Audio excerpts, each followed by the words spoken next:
ഓം ശ്രീ ഗണേശാചാരദാ ഗുരുഭ്യോ നമ. സദാശിവസമാരംഭാം വ്യാസശങ്കരമധ്യമാം അസ്മദാചാര്യപര്യന്താം വന്ദേ ഗുരുപരമ്പരാം. ശ്രീ ഗുരുവായൂരപ്പാ ശരണം, ശ്രീ ഗുരുവായൂരപ്പാ ശരണം, ശ്രീ ഗുരുവായൂരപ്പാ ശരണം. ശ്രീഹരിയം ഒരു നിഴൽ നാരായണീയം. ദശകം 43. തൃണാവർത്തവധം. ഓരോ ദീനം ഉണ്ണി തൻ്റെ ഭാരമേറി എന്നു തോന്നി മെത്തയിൽ കീടത്തി മെല്ലെ യശോദാദേവി. അത്ഭുതത്താൽ അച്യുതനെ ഒന്നു നോക്കി അമ്മ പിന്നെ പലവിധ ജോലികളിൽ വ്യാപൃതയായി. തത്സമയം പൊടി പാറിച്ചെത്തി ഉഗ്ര ശബ്ദത്തോടെ തൃണാവർത്തൻ ചുഴലിക്കാറ്റെന്ന പോലവേ ഭക്തജനമാനസത്തെ കവരുന്ന ശ്രീകൃഷ്ണനെ കവർന്നല്ലോ അസുരനും അതിവേഗത്തിൽ.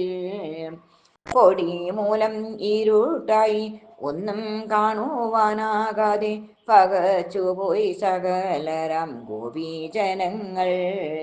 കിടത്തിയ സ്ഥലത്തൊന്നും ഉണ്ണിയെ കാണാതായപ്പോൾ യശോദയോ അത്യുച്ചത്തിൽ നിലവിളിച്ചു. ആ സമയം ദേവാനിന്റെ അത്യധിക ഭാരം മൂലം അസുരനും ക്ഷീണിതനായി പൊടിയടങ്ങി. അവിടുത്തെ അമ്മയാകും യശോദൻ നിലവിളി അമ്പാടിയെ ദാസകലം പൊങ്ങിപ്പരന്നു. ഗോപന്മാരും നന്ദനും നൽ ഗോപസ്ത്രീകളെല്ലാവരും കരയവേ അസൂരനോ തളർന്നുവല്ലോ. മുക്തിദായകനോ മുക്തി നൽകാനാവില്ലെന്നറിഞ്ഞു മുക്തി തേടിയ അസൂരനും നിലം പതിച്ചു. കരയുന്ന ഗോപജനത്തിൻ്റെ സമീപത്തിങ്കലായി കരിമല പോലെ വീണോരസൂരൻ്റെ മേൽ. കരിമുകൾ വർണ്ണൻ ചിരി തൂകിക്കൊണ്ടു കിടക്കവേ കരയുന്ന മുഖങ്ങളിൽ ചിരി വിടർന്നു. പാറമേലെ വീണു സർവം തകർന്നോരാ അസൂരന്റെ പടുകൂറ്റൻ ശരീരത്തിൽ താളം പിടിച്ചും ഇന്ദ്രനീലരത്നം പോലെ ശോഭിക്കുന്ന ഭഗവാനെ വാരിയെടുത്തുമ്മ വച്ചു ഗോപജനങ്ങൾ.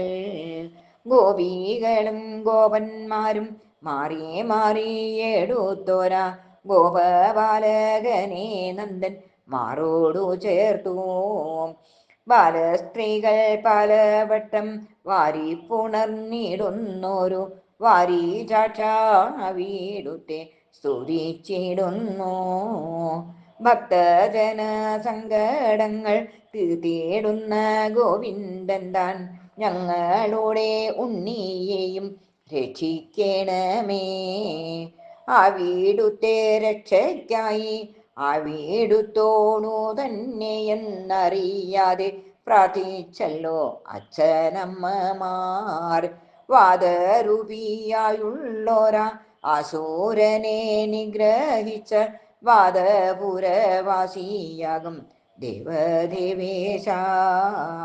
വാദരോഗം മാറിയിടുവാൻ വരമെന്തേ തന്നിടാത്തു വാദേശാനൻ അവിരാമം കൈവണങ്ങുന്നു. സർവം ശ്രീകൃഷ്ണാർപ്പണമസ്തു.